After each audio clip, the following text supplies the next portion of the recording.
With great power comes great responsibility. I said that to Joe this week, and he replied, Spider-Man. And I didn't say a word, even though I had no idea what he was talking about, because that's not unusual in our house. Joe knows a lot of things that I don't know. I just assumed that it was some obscure reference to something science fiction-y, a niche subject that I really don't know that much about. But it turns out that this saying, with great power comes great responsibility, has its origins in a Marvel comic book. It was Uncle Ben's advice to Peter Parker, Spider-Man's alter ego, about influence and authority. Joe was right. He often is. In my defense, however, this saying has been so thoroughly adopted by modern society, it's become like a kind of shorthand for a widely held, although not often widely practiced, belief. People with power are answerable for their actions because they affect a lot of people. But I think, because we've heard this saying so often and used in so many contexts, that most of us fail to recognize its full meaning. In my experience, in addition to the people who have power shirking their responsibility, there is an equal amount who possess an overly high sense of responsibility. They assume the burden of resolving every issue there is, or making all the decisions on their own. And they get frustrated as their failed efforts fail to reform and effect significant change. In instances where they have no power to do so. Something happens in this kind of situation.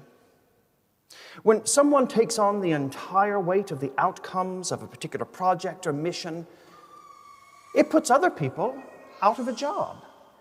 In an effort to help, people with a sense of absolute responsibility overreach, and potential collaborators, they can lose confidence in their own abilities. Some even grow to resent the well-intentioned support. I recognize this phenomenon. I am caught up in it.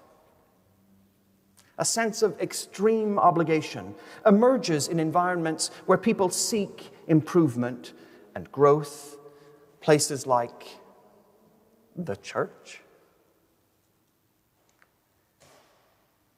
Each of us takes on a responsibility when we start on a path of faith.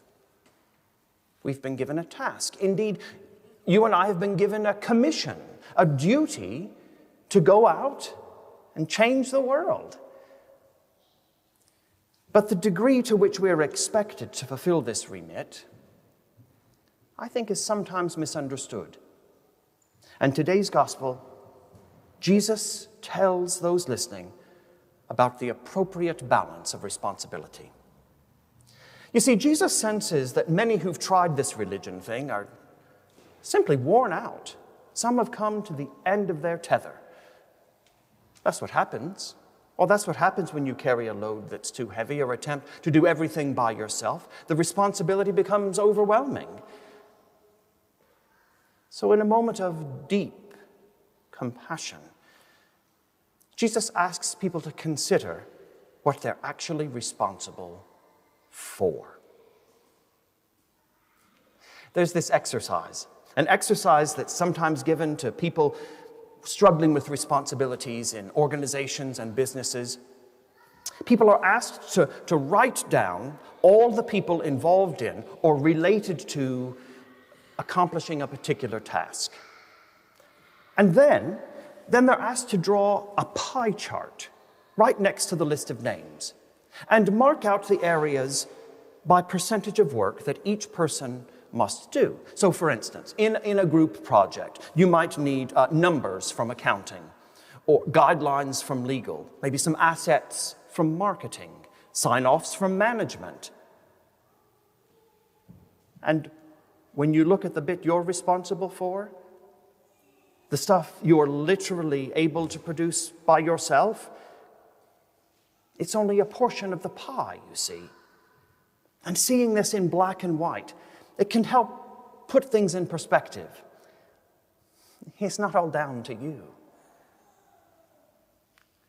In a way, Jesus asked his disciples to do the same. Maybe it'd be useful to make our own pie chart. Let's start by writing down all the people responsible for the salvation of the human race.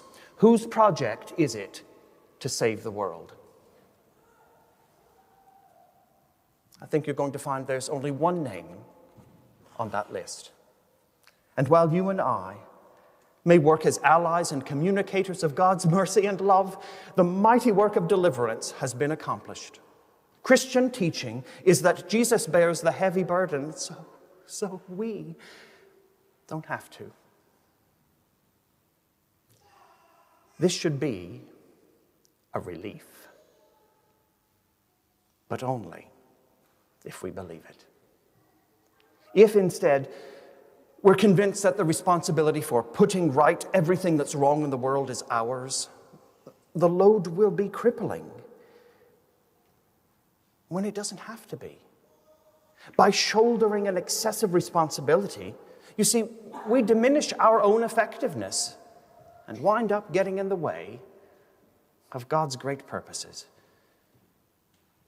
To follow Jesus, we must return the title of humankind's Savior to the one that holds it. Stop overreaching. You don't have to save yourself. God has already done it. Rest well, knowing that the burden is lighter than you think. It really is